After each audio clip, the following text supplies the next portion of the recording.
Bonjour à tous et bienvenue à cette session d'information sur Canal 7, la chaîne panafricaine. Le président du Niger, Mahamadou Issoufou, a reçu hier à Niamey son homologue nigérien Muhammadu Buhari, fraîchement investi et qui se déplaçait dans le cadre de son premier voyage officiel en tant que chef de l'État nigérian. Muhammadu Buhari, qui ira ensuite au Tchad, rencontre ses voisins pour parler de la lutte contre les islamistes de Boko Haram et coordonner les activités de la force multinationale essentiellement composée de Nigérians, de Nigériens, de Tchadiens et de Camerounais. Le nouveau président nigérian a fait de la lutte contre les hommes d'Aboubacar Shekau la priorité de son mandat. En santé, lundi au Cameroun, la quasi-totalité des hôpitaux publics étaient en grève. À l'hôpital central de Yaoundé, infirmiers et infirmières ont raccroché leur blouse. Le syndicat national des personnels médico-sanitaires et le syndicat CAP Santé revendiquent l'amélioration des conditions de travail, comme nous le dit Léa Atsam dans cet élément.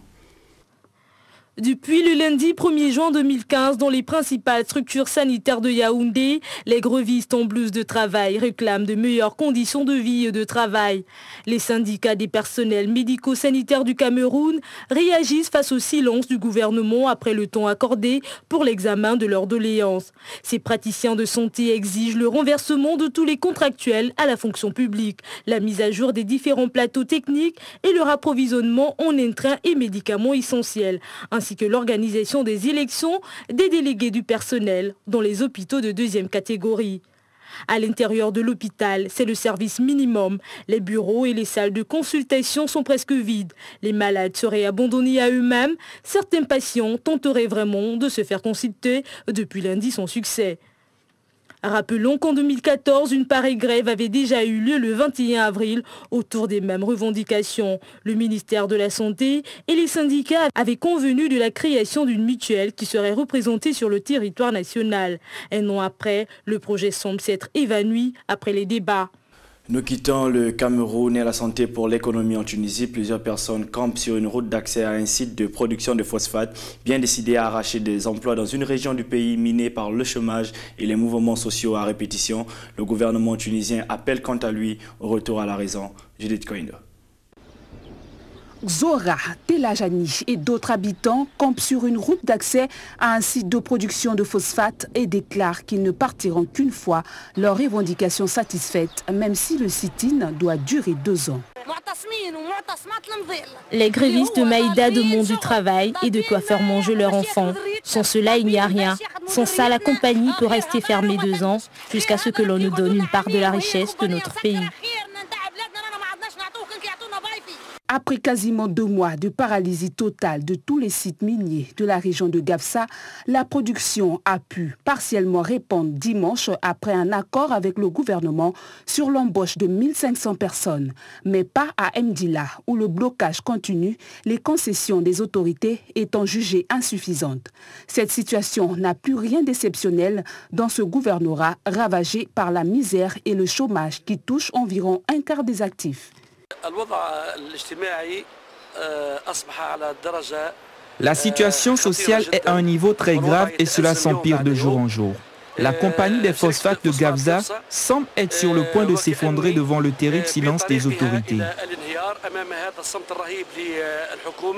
Le ministre tunisien chargé des relations avec la société civile, Kamel Jandoubi, à qui les négociations avec les protestataires ont été confiées, appelle à la raison. Pour lui, le modèle économique régional basé exclusivement sur le phosphate ne marche pas et il faudra du temps et de la patience pour le changer. Dans le cadre de la 2e journée de la phase des poules du mondial des moins de 20 ans, c'est en football, le Sénégal et le Mali ont respectivement été contraints au match nul par la Colombie et battus par la Serbie. Malgré ces résultats mitigés, les 2 sélections restent dans la course pour la qualification. Suivant cet élément d'Abdoulaziz Maïga. Pour leur 2e sortie comptant pour la Coupe du Monde des moins de 20 ans, les Lionceaux de la Teranga du Sénégal et les Aiglons du Mali ont connu des fortunes diverses.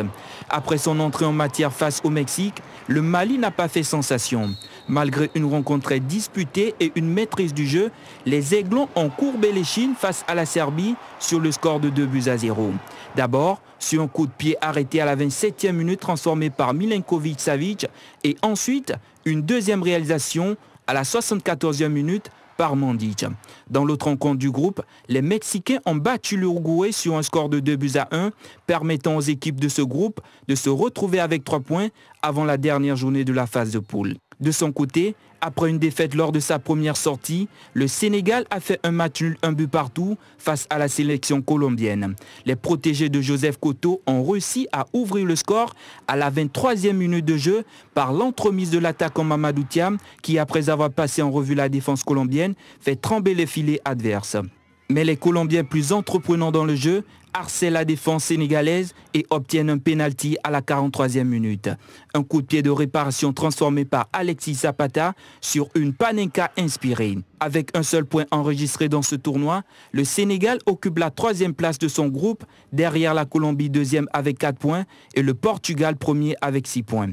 Malgré ces résultats, les Lionceaux de la Teranga et les Aiglons du Mali restent en course pour une qualification en 8e de finale.